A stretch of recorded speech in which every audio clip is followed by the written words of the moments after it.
Okay, here we are, healing the hate in this moment.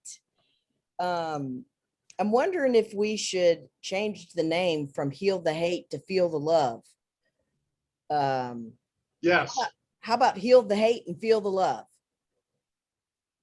And I'll add Feel the Love on there. And then we won't have to, I won't have to change everything. What do you think? Yes, no, maybe so? Anybody care?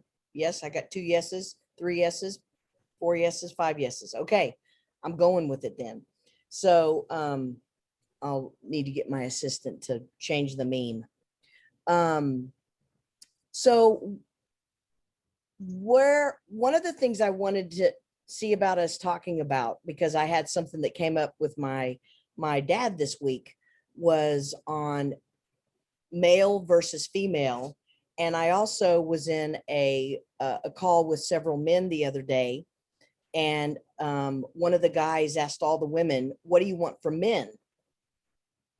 And one of the things that I said was, I would love for especially white men to take on owning their power and owning their privilege and owning who they are in the world, and do everything they can to make a difference for the groups that can't do some of those things for themselves. So that was one topic I wanted to see if anybody else was interested in, and I'm open to whatever else is coming up for people. So that was something that came up for me this last 2 weeks. Has anything come up for anybody else that you'd like to bring to the call today?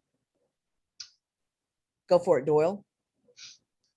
In this morning's feed, there was a dissertation on the history of the Dred Scott Supreme Court case. And people aren't being taught it. And they're not being taught that in school. And how can we heal and get away from racism without that knowledge being there? Dred Scott was a slave who sued to become a free citizen, and the Supreme Court ruled that he couldn't be a citizen. And this is, written by the head of the Supreme Court. Just today, just this week? Oh, heavens, no. No, this was back early Supreme Court, but it's our history. Oh, gotcha. And how do we keep from duplicating history if we don't teach it? Correct. Lots of people are saying the country isn't racist. If you're not taught history, you don't know the truth. Go for it, Cecilia, and then go for it, Dr. Z. Well, Dr. Z. that subject is very current, Doyle. Yes. In many ways, if any of you have seen or heard about the critical race theory, teaching it, Texas has been the one leading the charge that we won't teach this stuff in schools, and it's kind of catching on. And so that's one thing, because Dred Scott, so I was a little bit surprised that you didn't know what that was, Dr. Beth, but maybe sometimes we all learn something and it we don't necessarily mean it, but because that one is actually more common than others. But along with this, I wouldn't have brought this up, but since you did, there's so many things about this. So for me, actually, I've been on several conversations about this. So one or the other, we had the Tulsa Race Massacre, right? All in the same time frame this past week. And so again, I've been involved in conversations on that, but that's the same topic. and that people don't And want to s- hear, they don't want to hear about, you know, the whole, you know, things that have happened. Although, you know, that was a legal case, which is really, none of it is more important than the other, but the fact that people don't know it, I think is what the issue is. And then if I was to, Juneteenth is coming up. So I've been involved in, you know, I'm writing something, well, I have, and going to do a podcast on that because it's sort of the same thing in that, I mean, it's very, a lot of people don't know about it. But here we had the 13th Amendment. It was issued January 1863, but Texas, again, good old Texas, has led, you know, they didn't let their slaves know until 2 years later in June of 1865.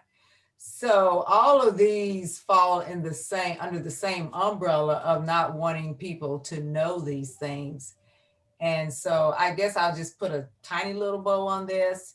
I liken it to Germany and the Holocaust, in that Germany actually did acknowledge the Holocaust. And as a result of that, their, you know, descendants of the Holocaust are actually getting reparations. But that's because they've acknowledged it.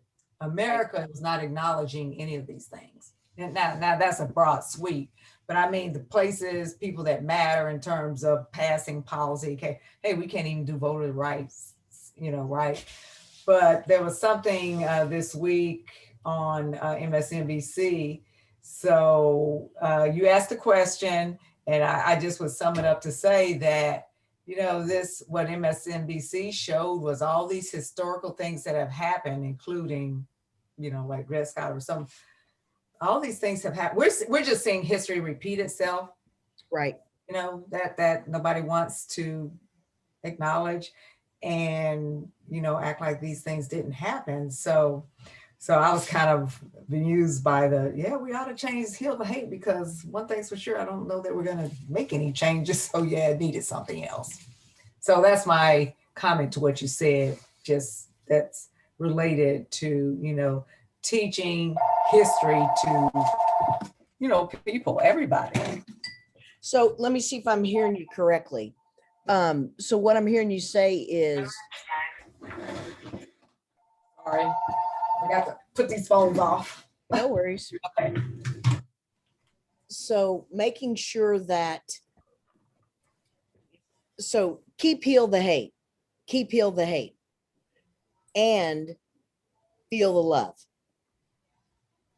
Heal that, because I think feeling the love is what is going to heal. That's why I agree with you. I realize that healing the hate in and of itself is not, it cannot happen without the other part. Right. Absolutely. Right. It cannot happen. And I absolutely see that we're just totally, everything's on its head right now. Everything's on its head. Absolutely is. Dr. Z, what were you going to say? That I was embarrassed to learn about Tulsa. I had no idea. And then I think I saw the same documentary about how the white people took away the African Americans that were being successful. They took their land. They took their chased them out, took their land, which I didn't know about.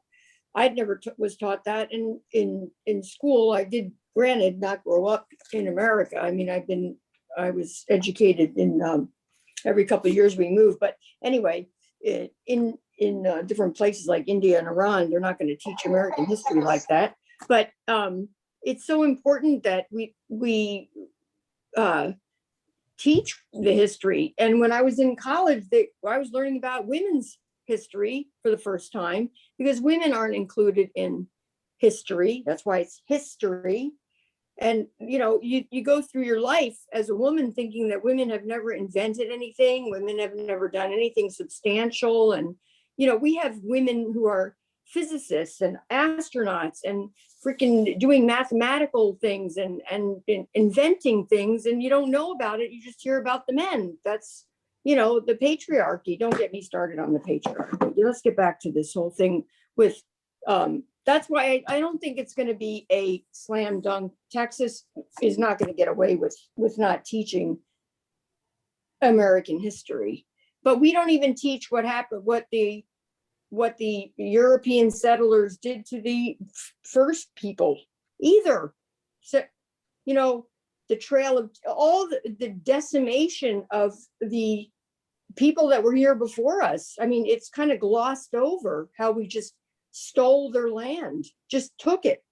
And that's sort of what America is built on. It's built on rape and just destruction. That's what they're, so that's kind of like, that's the mentality of the people that support that other, you know, person.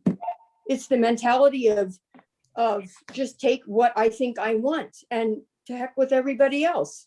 So how do you heal that? Because that's what America is based on. It's based on hate. It's based on division. It's based on, you know, just horrible things. In fact, that's my opinion of it. You can tell I'm reading a really good book called Days of Destruction, Days of Revolt, Days of Destruction, or the other way around, by Chris Hayes. Anyway, it's mind-boggling, and they're still doing it in the Appalachian Mountains. They're just destroying those mountains to get to the coal, and it's just, you know, it's kind of despicable, and it's sad, and it's just, you know, unfettered capitalism. But anyway, back to Texas, and Texas, you know, they're going to see their day. They're not going to get away with not teaching that in school because they don't want to believe whatever that happened. Well, you know, I think the teachers, won't they sue for, won't the I don't know who's suing them for whatever it is, but I'm not sure. There are tons of lawsuits that are going on about all of this. And did you want to say something, Kimberly? Thanks. Yeah, I think I'll wait. Ariel? So one of the things, you know, we can't heal hate with hate. We can all agree to that. Yes. And there is so much hate going on right now.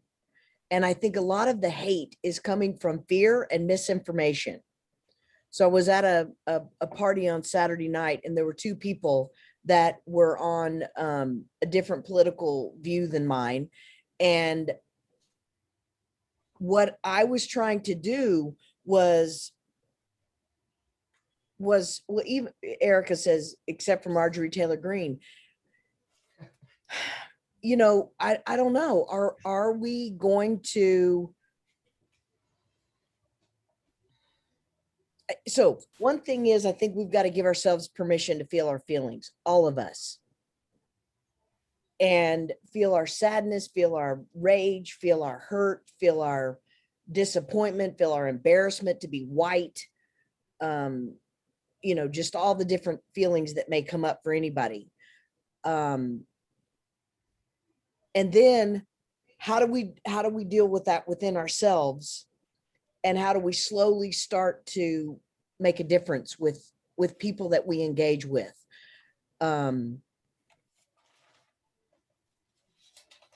So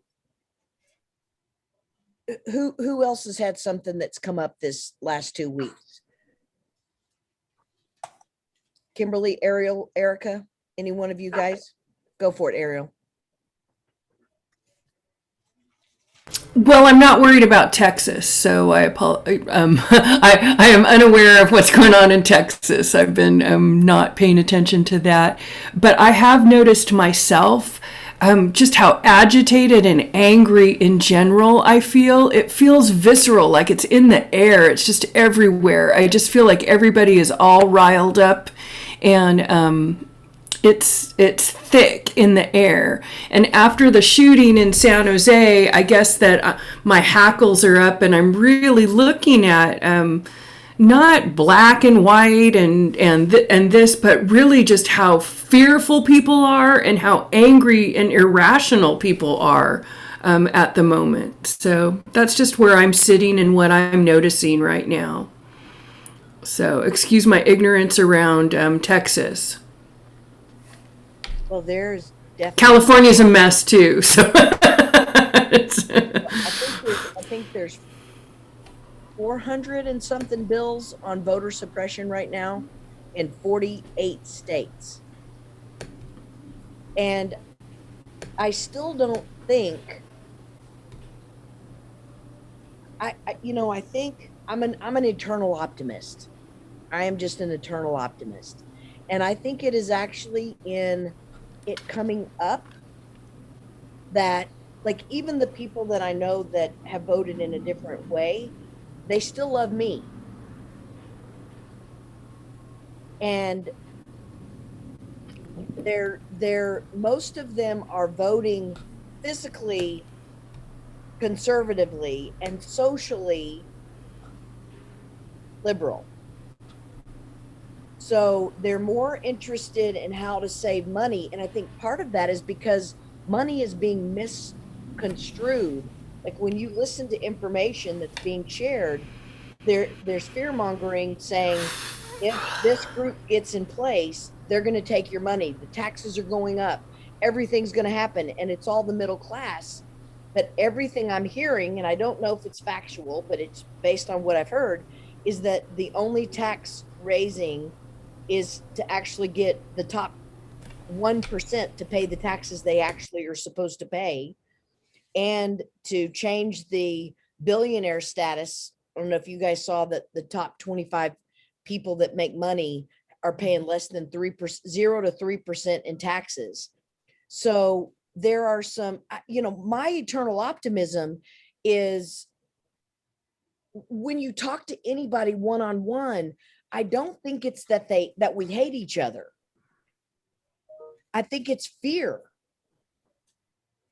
And even the billionaires are fearing losing their wealth. And even the middle class are fearing being taxed more. And I'm willing to be wrong about that. So I just an opinion that, I guess if I was talking to a person one-on-one about just kind of in the parameters that you just stated, I would probably be asking some questions, because I believe a lot of people are hiding behind those two things. I don't really believe people going around every day thinking, oh my gosh, I got to pay more taxes. Oh my gosh, whatever. Because a lot of people are living pretty good. Okay. And so to me, the real problem is people, good people, like you say, they may have voted against or whatever, but they're wonderful people. I mean, I can say that, truly, but I also know we're not talking about certain things, okay? Because I know what they said. But if I poked at it, if there was a reason to, the answer is probably going to be different. And what the answer is, if you want to talk about fear, it's the fear of being challenged to have to stand up and do something. That's the fear. The fear that I need to stand up and say something. That's the real fear. I believe that is a large, say, of the good people, if you will. I don't like to say good or bad, but just let's classify. Because there are, no kidding, people who are doing evil things to people that I'm sure they're not thinking anything. They're just out there doing evil to people, okay? And so I think it was this morning I saw, this CBS morning show, a group of people who are protecting the Jews who are just, hate crimes. One goes and shoots this 11-year-old with these paintballs, but, it's pretty serious.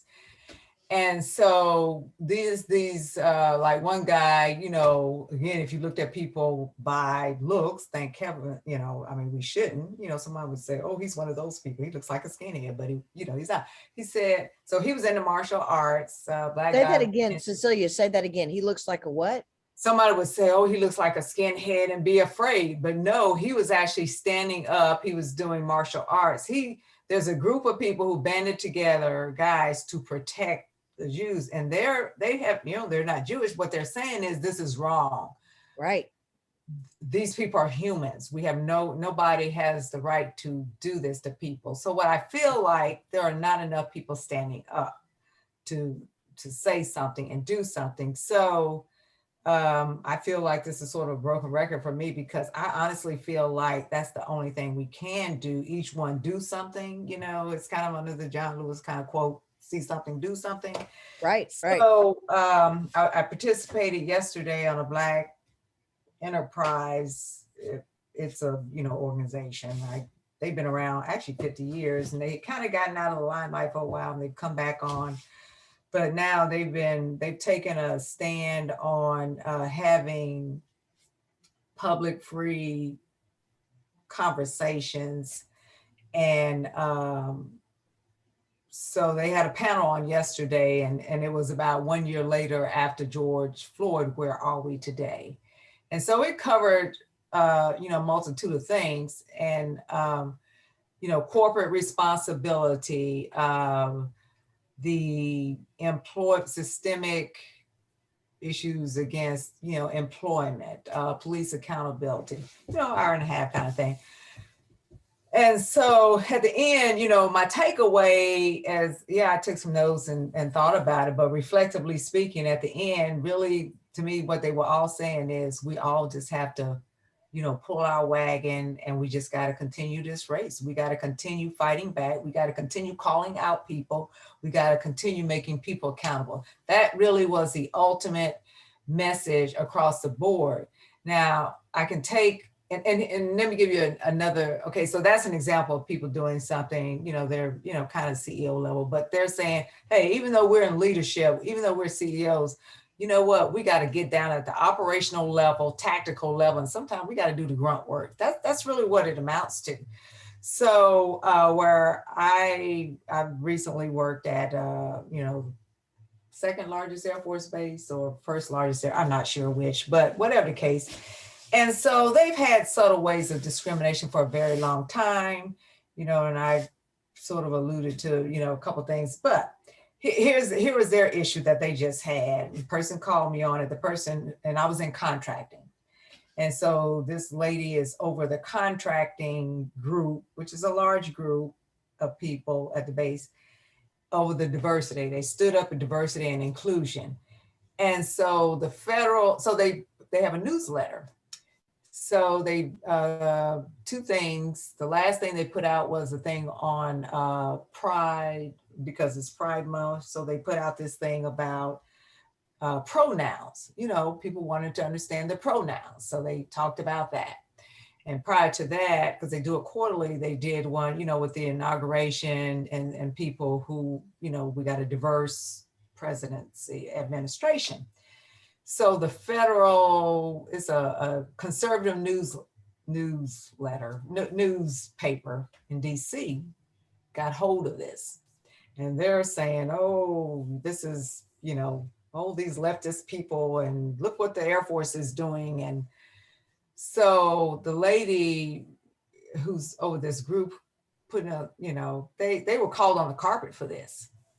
And all of a sudden they have to answer the mail. And she called me about it. And then they questioned about the critical race theory teaching. And so I asked her to send me the newsletters, and let me see the article you're talking about. And I looked at it and I said, this is nothing but the same old, in terms of these people can call you all out for leftist writing, but instead they're doing, this is the same thing we see on the news every day.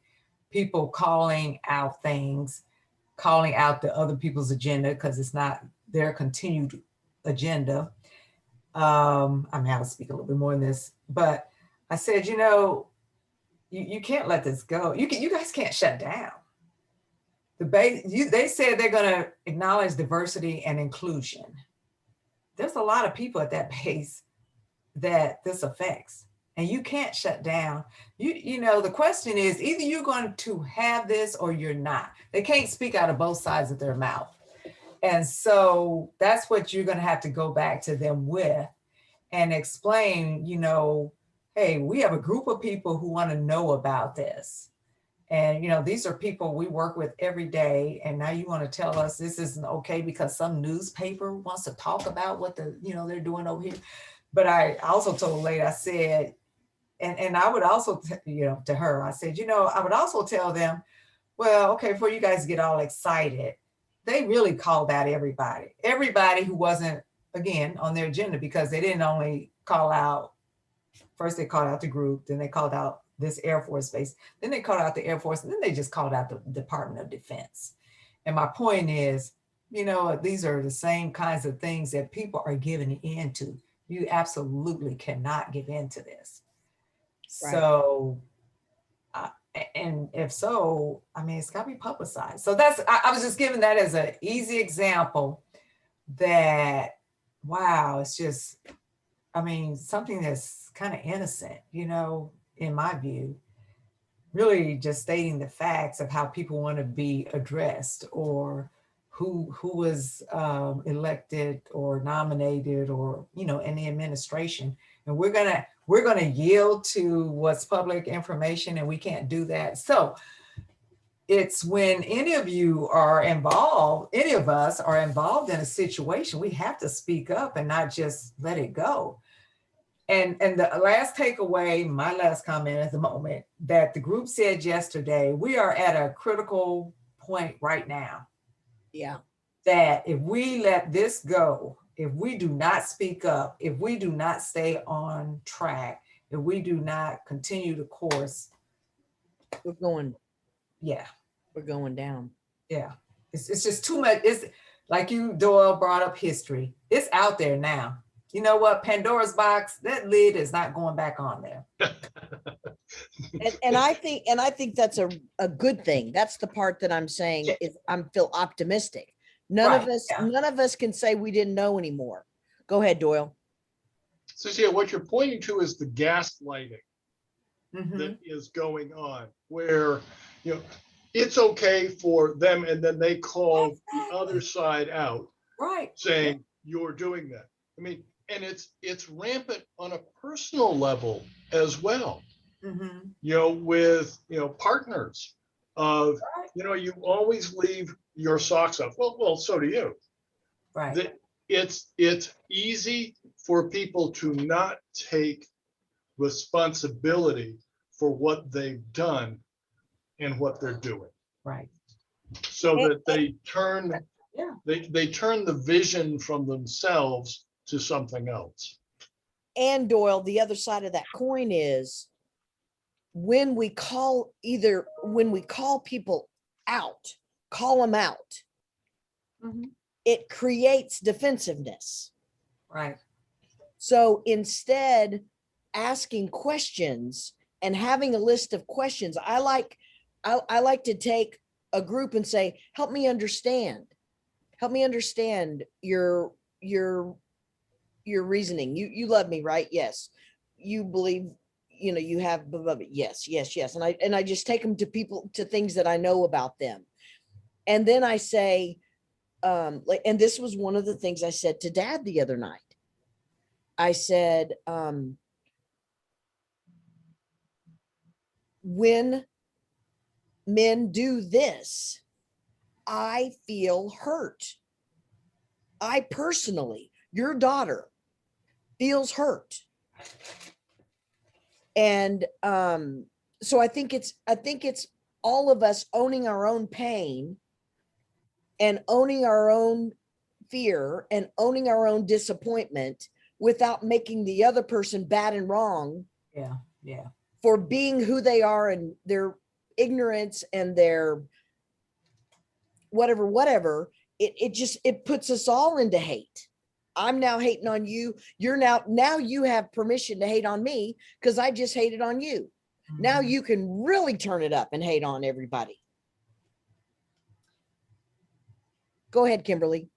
Well, I'm going to come at this from a different angle, only because it's really easy to wrap up politics or political topics that affect discrimination.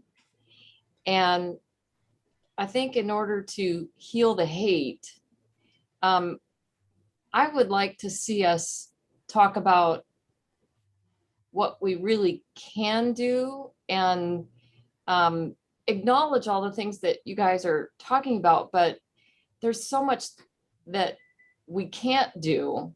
And so from a personal perspective, I work personally on what I can do to heal my own hurts, okay? And that is, I recently read in one of Brene Brown's books about how empathy is healing, not sympathy, Oh, yeah. not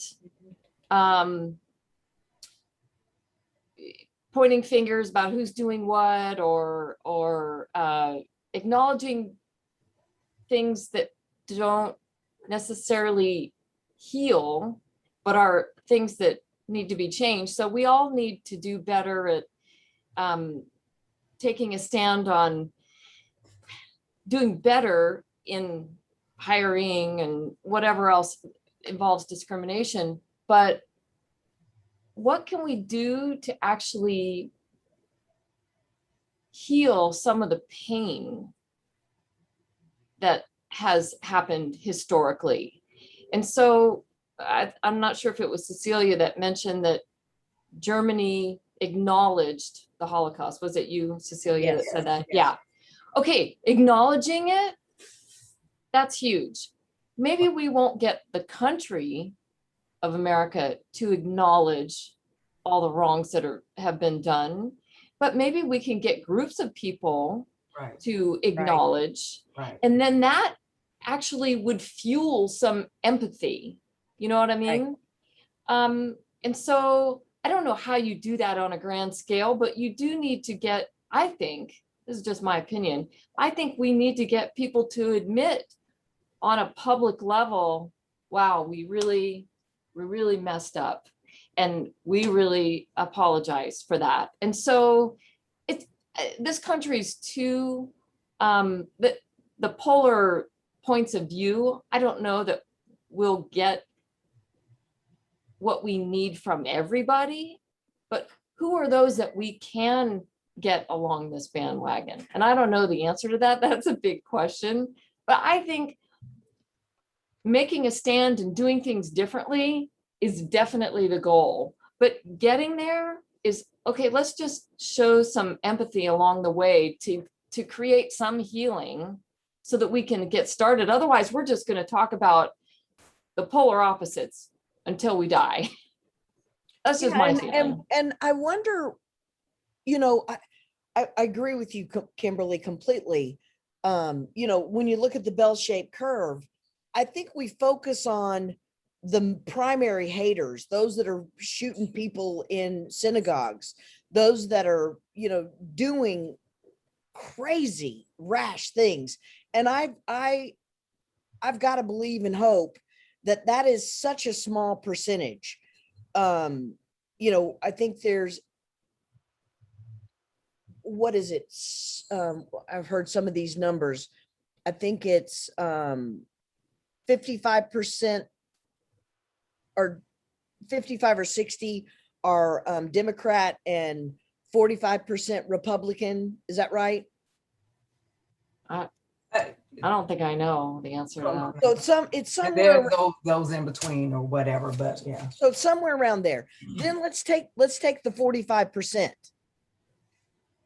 What percentage of the 45% are absolutely want to not let anybody vote? Because the vast majority of people in the world right now want everybody to have a vote. The Republican senators are trying to keep their jobs, and they can't see the forest for the trees. And I also wonder if there might be some stuff on them, like, you know, with all this stuff that's coming out where Trump has gotten all the Democratic people.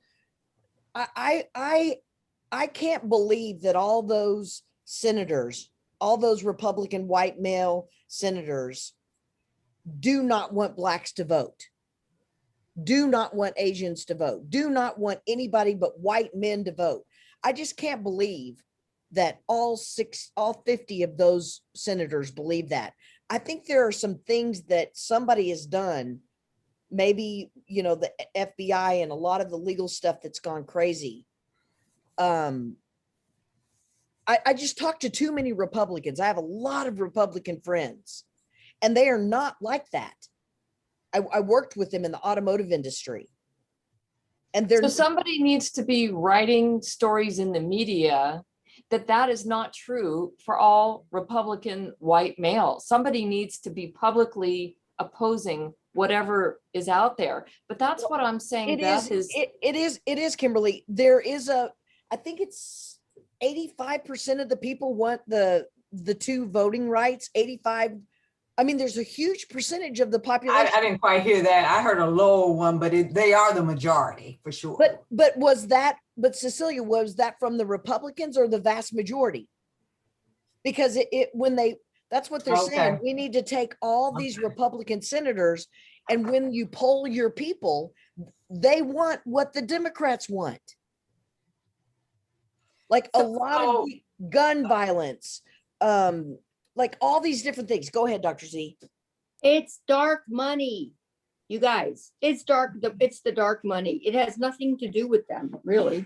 It is the corporations behind the scenes that are giving money to the Republican senators and to the various other, the Heritage Group and the Koch brothers. These people with the dark money who don't want their money flow interrupted are the ones that are putting out these new laws. And that's why they're the same laws in all these different states, because they were made up in one of these meetings in the Republican strongholds in a freaking bunker somewhere. And then they move and they just I saw that video. I saw that video. And then they just made it. So it's not representation of people that you know and love. That's not what we're talking about. We're talking about the dark, and excuse me, Cecilia, how did that get to be there? Why is it dark money? Why? Yeah. Why don't we just call it, blood money? Why do we call it dark? dirty money. Left. Why? Let's just call it blood money. Yeah. It's the corporations that are destroying the planet, that don't want anything to change. They're the people that are behind all these voting laws, that they don't want anything to change because it's all been good.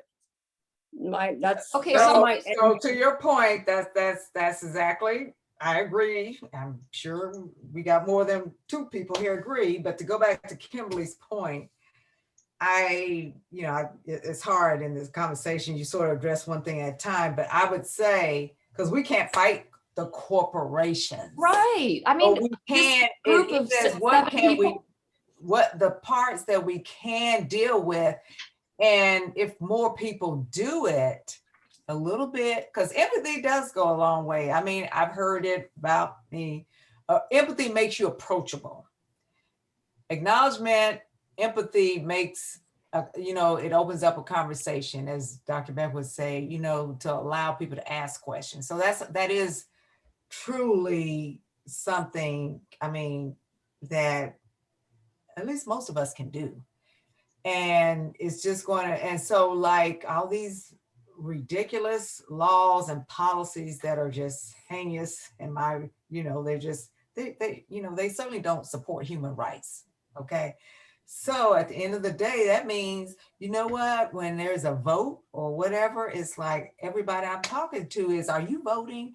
Are you this? Are you that? It takes each of us to pull these people to fight all this. But unfortunately, a lot of people fear this corporate takeover of the world and say, oh, we can't do anything about it. It's, and so it's hard to, just, have your sword and be, marching on a white horse every day. But I think that's all we can do. And I don't even like to say it that way, because it sounds like, oh my gosh, that's, we're not doing anything. No, we have to be serious, intentional, mindful to say, you know what, I can't do anything about them, but this part I can do something about. Right.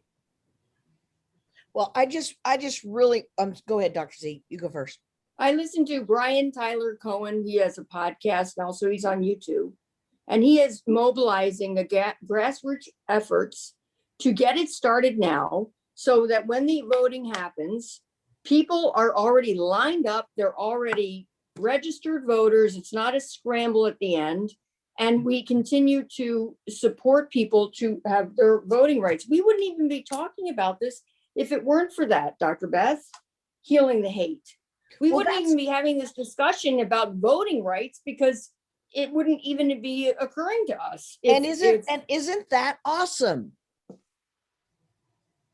Well, we'd be talking about Black Lives Matter and something else then, something like that, instead of can people of color vote after church, for crying out loud, But and have a glass of water. it's the same thing. It just is making it more visible. Do you It's- think it's the- though? Oh, yeah, I think, Yeah, because I mean, right now, Dr. William Barber or Bishop, depending on what they call him, I don't even know if you guys are familiar with him, but he was on today. And, Senator Manchin, in West Virginia, oh, I'm a Democrat and I believe in everything, but you know what? I'm not going to do anything for the filibuster. And I'm thinking to myself, you know what? The word filibuster in and of itself means I am not trying to be by anything. I want to shut something down, so words are important. And so, you know what? He's galvanizing some people to march because he's saying 70% of the West Virginia people want to vote. These people work in the mine. They can't go to the polls until after 5 o'clock. So I say that to say, yeah. it's depends waking on where people you up. live. You may not hear or what you're watching. You may not hear about these things, but I do feel positive. There is people are doing something. There are Right. people are no kidding. It seems Right. like sometimes people aren't, but no, people are really doing stuff today. Yeah. And so eventually, And the more- you know what? And the more outrageous the BS is, the more it's activating people. I bet you more people vote in 2022 than typically vote during the mid-season. Oh yeah. I think That's my guess. You I tell could be people wrong, not, but you I tell agree. people I not to agree. vote. because this is, I mean, it's serious that, Yeah. I think we're it's, supposed to live in a free country and now you're trying to tell people they aren't free to vote, for heaven's sake. yeah, I think it's that's the part I outrageous. think is positive. I think Right. in a way, the person to not be named that gets all the credit for all the negativity, he's just shining a light on what was already there Mhm. and giving permission That's for right. everybody to come out and say, oh yeah, oh yeah, oh yeah, good, keep talking. Everybody that believes that, keep talking. Let us know where you are, and let's put you all in the same space. And you guys, because when somebody said we need to heal, who do we need to heal? Like the whole freaking world needs to heal. We need to Yeah. heal the people that Yeah. January 6th did all that crazy stuff. And we need the people to heal that have been brutally hurt all these years. Like all of these different groups, Yes. including everybody on this call, we all need to heal our grief and our sadness and when we haven't felt seen. And, I think it is in order to get to this next level of getting to love, we've got to clear all this shit out. And when I've worked with people that have been haters in the corporate world and they're misogynistic and they're fear mongering and they're mean to their employees, what I do is I go in and I talk to them from a place of what is their pain. Mm.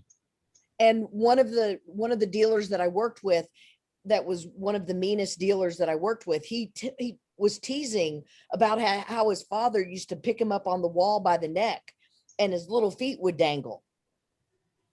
And I said, dude, that's not funny. He's like, Right, oh, right. don't be so lofty, softy, Beth. I'm like, Wow. and I just got tears in my eyes. And I said, that's not funny. Mhm. There's nothing funny about your little feet dangling and your dad doing that to you. Mhm. Right. And he softened. So all the people that are there, one more quick thing. There's a dealer on Oakland and he has given so much money to Black Lives Matters. And he's in Oakland and he gives all these kids and he has a place and he's given thousands and thousands of dollars. Yet when everybody on Black Lives Matter was coming in his showroom, he said, I'm going to get a gun and I'm going to shoot anybody. I'm like, dude, remember who you are. I mean, I called this dealer. I hadn't seen him for 10 years. And I said, and he was posting on Facebook, I'll be in my showroom to blank and blank anybody that comes blankety blank blank. So any one of us, no matter how much love we have, if pushed into fear, Mhm. can do things to hurt each other. And I think part of the thing that gets us so fearful is we think everybody is mean and horrible and bad. And I think really the vast majority, and I'm going to guess 80%, maybe 90. Everybody give a number of people that you think are really not hateful, racist, hateful. What percentage do you think of all the people you personally know, what percentage of them, are going to go to a synagogue or go kill gays or go kill black people? What percentage? Zero, Dr. Z, zero? I know 2. Out of how many people, Doyle? Oh, yeah. How many? So But how many? Like hundreds, thousands? I'd say, yeah, easily thousands. What about you, Cecilia? How many people you personally know that scare you to that level of fear?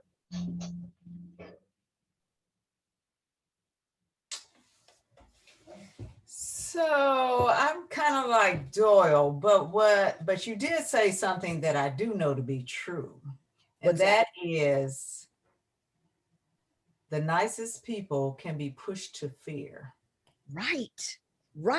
So that kind of changes the equation a little bit. And then I guess I would say I don't hang around with haters. So you know what I'm saying? I don't hang around with haters. So But I mean, I'm like, okay, I go this way, but Cecilia, even somebody you've seen in a grocery store, somebody you've heard about from a friend, personally heard about, somebody that hates on. yeah, I would say for the most, I mean, the only haters that I don't know, there are people I read about in the paper, see on the news, Right. that have done something very horrible to somebody. And I said, that is nothing but evil. So So, Beth, are you saying that maybe certain people in the media are using that as a fear tactic? Because I think it's a very small percentage of the population that falls into that category. Well, I think fear sells. Okay. Go ahead, Doyle. The news media today follows the script that was used in War of the Worlds. I had to stop listening to ABC because everything is a breathless delivery. Look at what's happening. So that it builds up that intensity. Everything is sensationalized. Yeah. Everything. Yes. I get you. Yeah, exactly. Yeah. Yeah. And I'm going to talk out of the other side of my mouth. So yes, all of that. And there's 400 and something bills that are getting passed. And there's real stuff that needs to be addressed. So I think the small people that are doing evil things need to be stopped, but they don't need to be feared from like the whole world has gone to hell in a handbasket in evilness. Okay. But So maybe. oh, sorry. Yeah. Go ahead. Go ahead, Kimberly. You go I just I agree. I mean, I think we all agree, but I really want to know what I personally can do. I mean, where do you start? I'm not the kind of person who's gonna start a march. That's just not me. And I'm not gonna. I could start a petition for something and get as many signatures as I needed, but I don't want to be political. I I do it by stepping right in hot water. Like the other night when one woman was married to Trumpster and was saying, you know, he's an idiot. And she was saying this about her husband. He's just a blanket idiot. And she was just going on and on and on. And so I was trying to create healing in that space. Then okay. another guy that was in the room also was a Trumpster, and I was bringing out how to understand, and then I drop deep into my heart fast. Like when somebody says something, I say, do you want to know how that impacts me personally? Do you want to know how I hear that about women? You know, when men, blah, blah, blah, blah, blah. Do you want to know what it does to me personally? And when it talks about gays and lesbians, do you want to know how that impacts me? So I dive right into every conversation with anybody, but I do it from love, not from shaming. Okay. So let me say, so I'm trying to look at this from you all. In this case, I'm saying white people. Yep. 'Cause this is a big deal, okay? Okay. So as a Black person, most white people, unless they know me, probably aren't going to say anything. It's not that I have a scowl on my face or whatever. Actually, I smile all the time. And so that's going to invite 90% of the people. And I learned because long years ago, I was always a thinker. So people were, you know, why you look, well, because actually I'm just thinking. So I realized that was a put off for some people. And that I didn't really, you know, wasn't my intent to do that. So again, overused words, intentional and mindful. If more white people would do,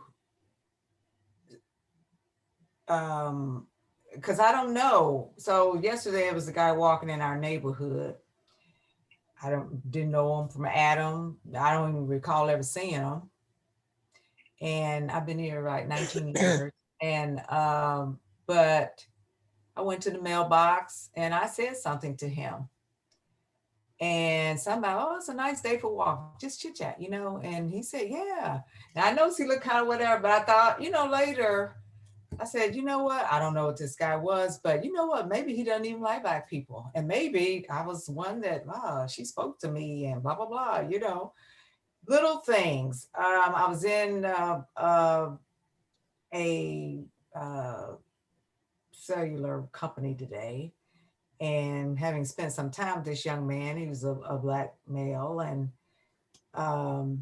so, okay, I'm standing there. So, you know, whatever the conversation, I don't remember how it came out, but there were some other people. Oh, so this guy came in and I said to him, to the worker, I said, go ahead and, you know, see what he needs.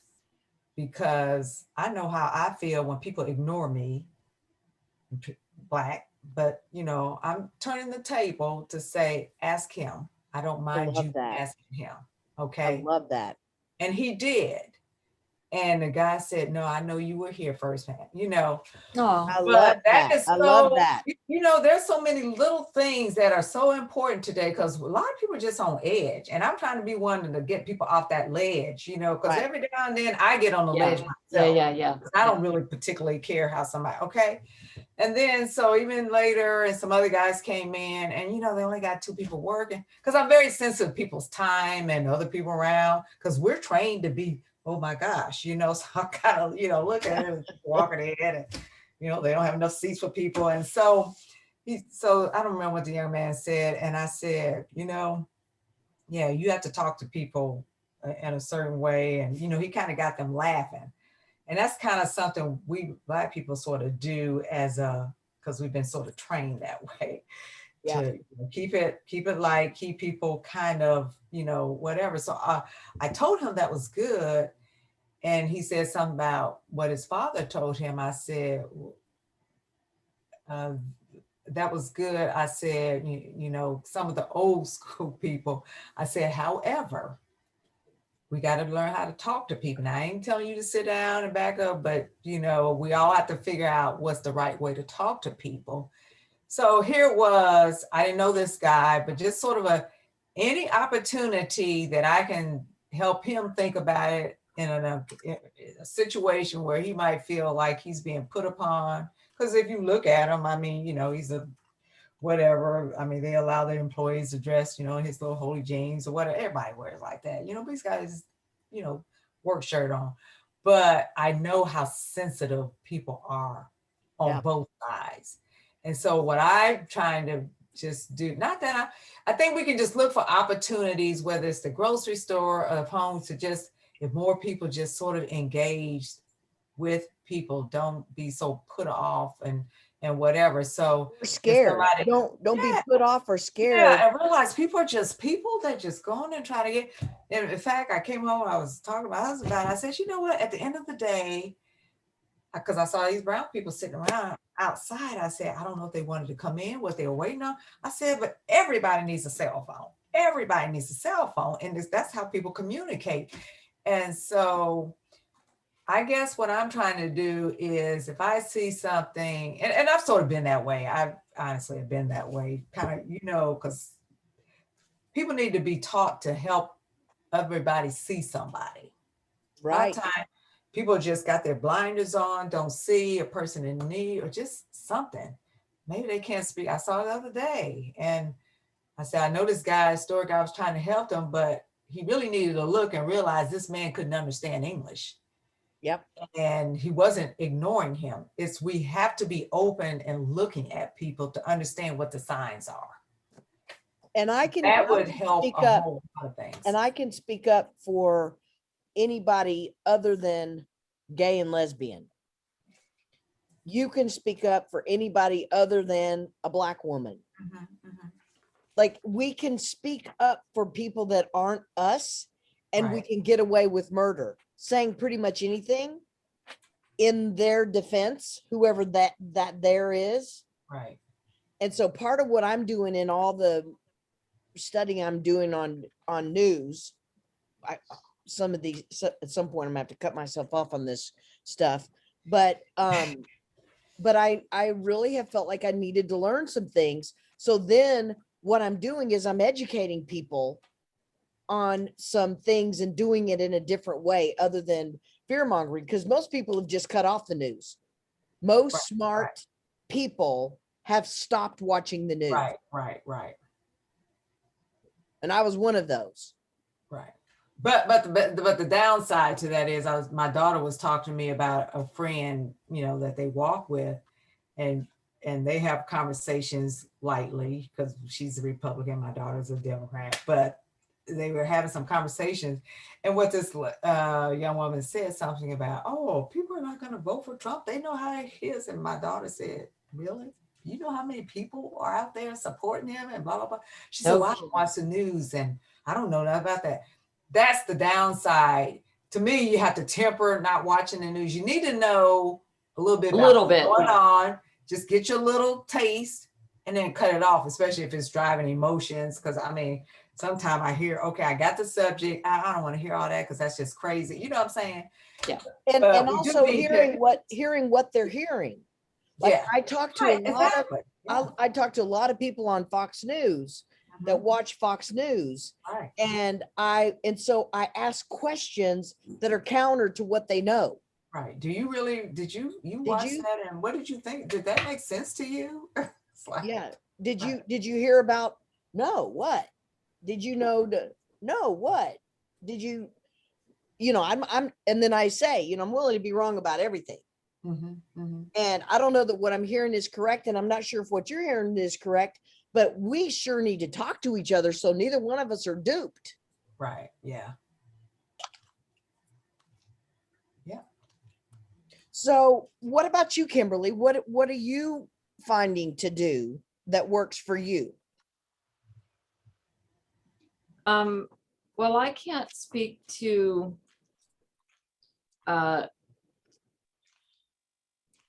groups that have different political views than I have, or gay and lesbian discrimination or I think what my focus is and my interest in this group is really focusing on the discrimination for Black people. And I'm trying to understand people's discrimination. I grew up in South Florida, and so where I live, there are a lot of Asians, and I don't see Hispanics. nearly, and Hispanics, nearly as many Black people where I live as I did when I grew up in South Florida. I live in Northern California. And the Black Lives Matter movement really got me much more interested. And I don't feel that I have a discriminatory bone in my body, but I think I have unconscious bias. And I'm trying to recognize where my unconscious bias is. So that's kind of a different subject. But when I say, what can I do? So there are a few Black men that work in my grocery store. They're either checking people out or whatever. And if I see them at their stand and they're checking people out, I make a point to go in their line because I want to say hi to them. Or I work in a very small office building, and the office now, we're a company of less than 10 people. And there's a company next door, a few Black women in there, and I make a conscious effort to say hello to them. I don't want it to, there are plenty of times where I don't acknowledge anybody and I don't say hi to anybody just because I'm in my own world. But I'm trying to live in a way that I don't give people the wrong idea that I might be discriminatory or prejudiced about anything. So I'm just trying to find ways on a daily basis what I can do better. But I'm very interested in being a part of a group of people that can do something to heal large groups of people that have been hurt by the wrong actions of people in power around here. And I'm not sure what that is. So that's what I want to keep talking about. But that's just me. I love it. I wanted to share one thing my nephew said yesterday to my dad. He's 20 something. He lived with me. I've taken him skiing multiple times with my partners. And he told my dad, have you heard about these pride marches? And dad's like, yeah. He said, I wrote on my Facebook page, I think we need to have a straight pride march. He said, I thought I was going to be killed.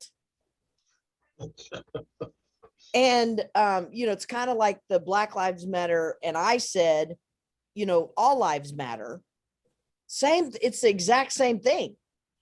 Him saying we need to have a straight pride and me saying, all lives matter. And so sometimes we step in it, not because, we're trying to hurt somebody. It's just out of sheer ignorance and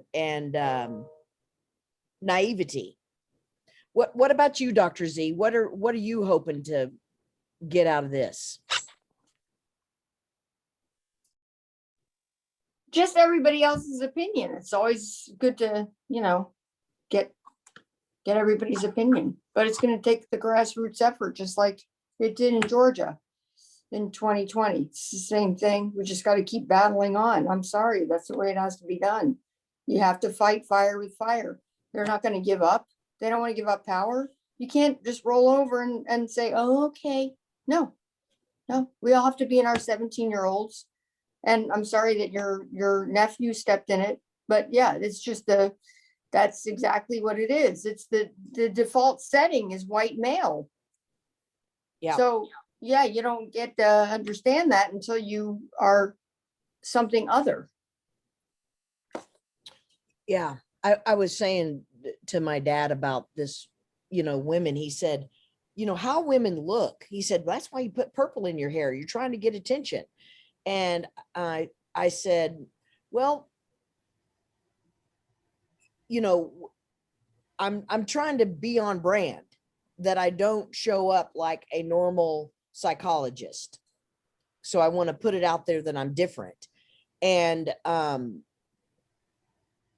when he says, well, women are noticed, that's just going to always be the case. It's always going to be the case that the gorgeous women are noticed. And we were talking a lot about sexism in businesses. And like, if you were a woman walking down the street and you cat whistled at a bunch of good looking guys at a construction site, nobody would care. Probably no woman would do that, but very few women would do such a stupid thing. But if they did, the guys they'd just be fine with it. Versus if it was flipped and there was a guy walking down the street, it would be creepy. And Dad was saying, well, if you have, a bunch of football players, six cheerleaders walk across the stage, he said, I promise you, every one of those guys are looking at those 6 girls. Right. And I said, and wouldn't it be cool to be the one alpha 2.0 guy that enlightens all the other guys to all the gorgeous women in the stand that have all the different looks? I said, because out of everybody in our family, I would be the one in the stand. And, your wife would be one of those cheerleaders, but not now, not in a wheelchair. And she can't even like herself now because she hates who she is because she just doesn't still look like a cheerleader. So, how do we create that love in fighting in the reality that this stuff is here? And part of it is, I think we need to share, what is. Go for it, Doyle. Everything is infinitely precious. Right. Everything. And many women that are not the cheerleader type, especially young girls, don't get that message. So, I'm trying to think. I got several thoughts converged. It's like, okay, where do you start? Right? Did your head just explode, Cecilia? Yeah, something like that. So this is all very complex, right? I mean, God made us, and so he couldn't have made us too simple because God was too infinite, and he made us in his image. So we're pretty. Yes, complex. she did. Yes, she did. Well, yeah. I'm not going there.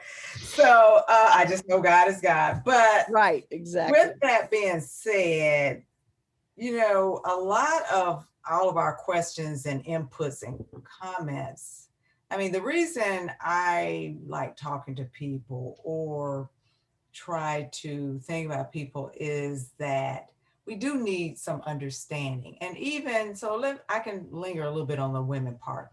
It's very interesting in that, there's some criticism. The Me Too movement started with, by a Black person, but, white people took it over and it made a name. But at the end of the day, it's kind of like, okay, but it did bring out the women thing. So we should understand something, give grace to those little things that happen and not fall down on it, right?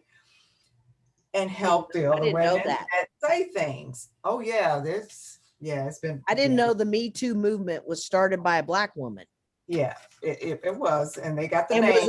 And I don't know their names. I have it down somewhere. I've seen them, and I'll talk about it. And I mean, I've heard several people talk about this, but it allowed a lot of women to come forth. Mm-hmm. So to me, I'll use my husband. My husband is the I don't know, he's old school, older man. Very much about, how women should be, but he's protected, but he has a very, strong, independent wife. And so occasionally he'll say things and, I just realized that's culture, because we all live in a culture of something. And Right. so instead of attacking everybody, sometimes we just need to kind of, like you said, hey, my feelings are hurt. I need to explain, okay, you know how that sounds. And we've kind of had this little joke about if you're looking at women, and like Doyle, I think it was Doyle. Yeah, they're going to look at, you know what? It's 6 women walk by. That's how Dad, I Dad. made them. They're going to look at these women, right? I'm not going to attack. But now when you start doing something to them, but then flip this around, and I'm going to say, I hate, again, I'm sorry to say, I am sorry to say this, but I have to make the point. I don't like the labels, but a large group of Republican women, in my mind, this man disrespects women. So how can you support him? Yeah. And there's some other people who did some things to women that you know about. How can you support that as a woman? So everybody needs to look at themselves first. And a lot of people aren't. It is, as kind of Doyle said, it's easier, the gaslight, it's easier to attack somebody else because you got your own feelings that you're not even dealing with. You got your head in the sand, you don't want to deal with. So it's so much easier to jump on somebody else's bandwagon. And so I say all that to say this is so complex that in some cases we just need to give some people grace that, okay, you think that way, I'm gonna give you a pass because ultimately you're a nice person. Maybe I can just share a little bit something with you. And get curious. Do they know? Because the what they're listening to, I don't think they know about Some of this them rape don't. case and Yeah, that rape yeah, case. right. And this person that has shown up, and like, I don't think the Republican women know some of the stuff that is, because none of that's talked about on Fox News. It's not Okay, well, discussed. so yeah, where do you get your news from? Yes, okay. So You're again, I'm just saying it's you're in a complicated. bubble Right, yeah, getting information. We're all in our own information bubble, and I think we have to check out every assumption we've ever made. true. Every assumption we've ever made about That is ourselves, about anybody, about all of Right. it. right, right. I know for myself, I mean, I have assumptions I'm working on, or I'm Yeah, like, me oh, too. things I used to think, I don't think that way anymore. I realize I made an assumption. Right. So, Cecilia, were you thinking of, I'm not going to pronounce her name right, Tarana Burke? I don't know. I Could just be. Googled who started Me Too. Right. And that if that's her name that came up, I think I know her face more than I know them. But yeah, probably so. But yeah. But says that she actually started it in 2006, but it didn't take off until 2017. Yeah. And was it about being Black, Me Too, or was it about being molested, Me Too? Because men jumped on the bandwagon as Me Too as well. Yeah, after all the women did. Right. But but in a way, I'm okay with that as a Me Too person. That one didn't offend me like a start a straight pride. Yeah. Oh yeah. Right. I mean, me either. But I'm just saying, but some people. But so do. it's interesting. What triggers me is mine to heal, right? Mm-hmm. Mm-hmm. I agree with you. That's absolutely true. What about you, Ariel? What's your thoughts, takeaways?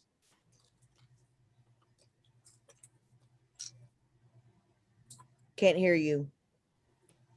You're unmuted, but it's not working. Nope. While you figure that out, Dr. Maybe it was Z, just volume. it may I have can read turned lips. off. She said, let me see. Dr. Z, I did Dr. Z, what's your Oh, I just heard her. Here I am. There Okay, she go. is. I'm here. Okay, go Ariel. Sorry about that. I'm really enjoying listening to all the places that we're going with the conversation. I don't know that I have an opinion right now. I feel a little shell shocked about the hate that I've witnessed in the last couple weeks. Like I said, I don't have any brilliant answers for you today, Dr. Beth. So I don't think that I can pull one out of my magical hat.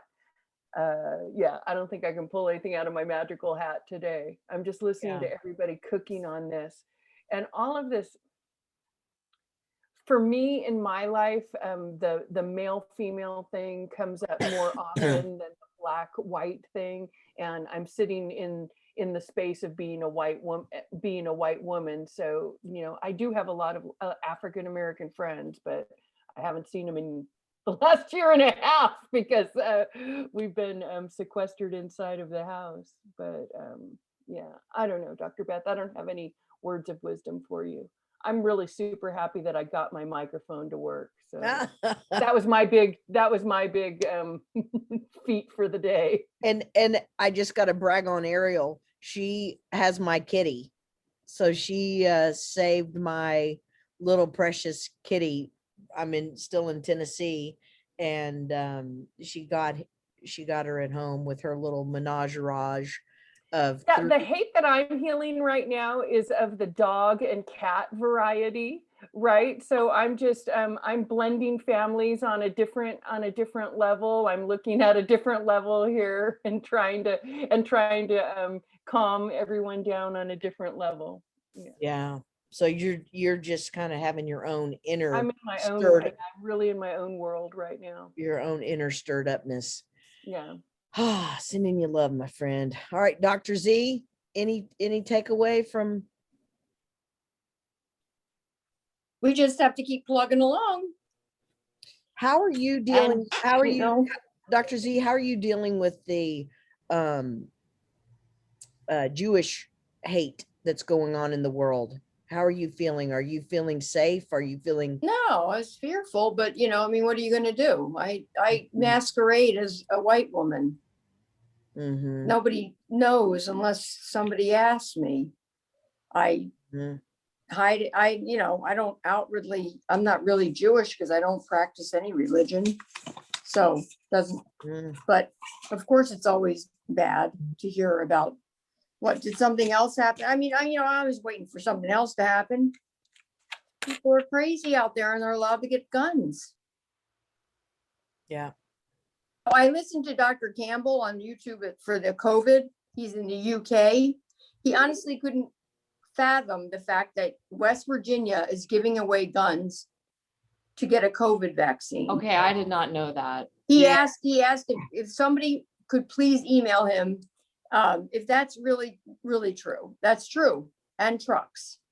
And it's just, because he has a world view. We're talking about Indonesia, Brazil, and this COVID.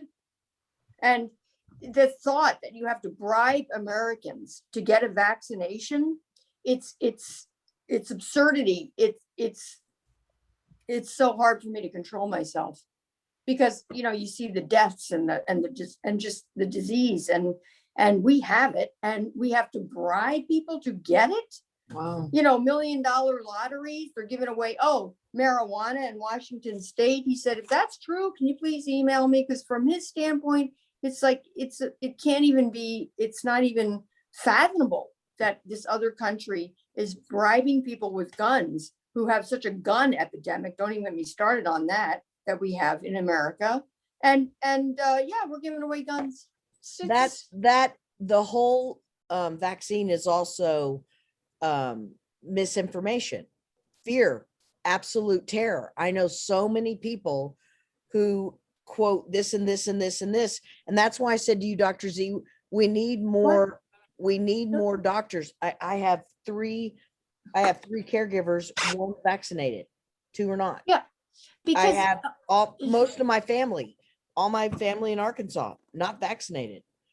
I probably my brother and his wife who just got COVID, and like his entire family got COVID.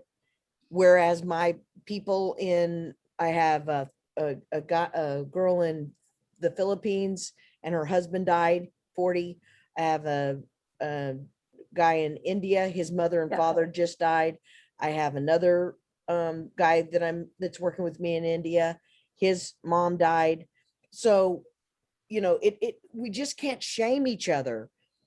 We just can't shame each other. It's lack of Okay, understand- it's not a lack- shame, then look it up, then get some education. You just But go on where? to YouTube, But where, medcram.com. Dr. Z, where are you going to get the information that you trust? Where? I There's too much- trust Dr. Campbell Okay. and I trust MedCram. I trust that Okay. he's a nurse and a PhD, and MedCram, he's a doctor in intensive care in Loma Linda. And I Hospital, trust, he puts and Dr. Z, out- I trust you, but I have no idea who those people are you just named. Well, I've So not I- met them personally, but I do understand mRNA vaccines Okay, and the and see- adenovirus. Okay, see, I don't. And I had all sorts of misinformation in the beginning. And I would send a note to you and say, Dr. Z, is this true? No, heavens no. Okay, good. Good to know. And it's true that Pfizer and Moderna is safe to use in pregnant patients and they should get vaccinated. And no, we're Right. not putting in nanoparticles. I mean, the most outrageous thing I heard was that people actually think that there's nanoparticles in the vaccine, that you're being tracked. Oh my God. Okay, people, you carry a phone with you, you're being tracked anyway. Okay, I'm Okay, sorry. but what about, so Dr. Z? Oh, the somebody magnet. shows the magnet and it sticks on their arm. I don't know if that's fake. Is that real? Yes. Is that- It's fake. It's absolutely fake. Fake bullshit. I just saw somebody wearing a magnet and I Okay. didn't know what it was until somebody else told me about it. I'm like, really? People think that the magnet is gonna pull whatever the bad part of How do the, you think we got rid of polio in Right, America? right? Just let's go back to the polio, and you can go back to polio and learn from that, and then come forward to the COVID. And Dr. Z, my double blanking dog dare for you is just because you have this education and you have this information and you can breathe underwater, not everybody can breathe underwater. And so it is so critical that your compassion and empathy for where they are with your education, you have the power, if you use your information in a loving way, you have the power to transform lives. If you use your information in a shaming way, you will miss, you'll be discredited. You'll be So, turned. so really, Beth, what you're saying, I think, is the message should be, maybe you don't need the vaccine for someone who doesn't want it, but for the whole of society, the whole of society does need it. And so we're trying to there's save so much society. Because you could get it and you could pass it to someone who is compromised. And that's only thinking about yourself. So I And- totally get that. We're at 6:02. We're- So I'm gonna, We gotta go, yeah. let's do a one word out. I think this is what's your, what one word out, Cecilia? Empathy. Doyle, Openness. Kimberly, Hopeful. Ariel, Tolerance. What was it, Ariel? Tolerance. Oh. My bad. Okay. Dr. Z? Fire. Fire. That's all I got. Fire. Mine is love. Okay. Of course it is. Thanks, Dr. Beth. Thank you. Nice to see you all. All right. You guys, Bye, thanks for everyone. showing Thanks, up. Dr. Beth. You guys are Thank welcome. you. All right. Lots of love all around. Bye. Bye. You, Oh my you. God.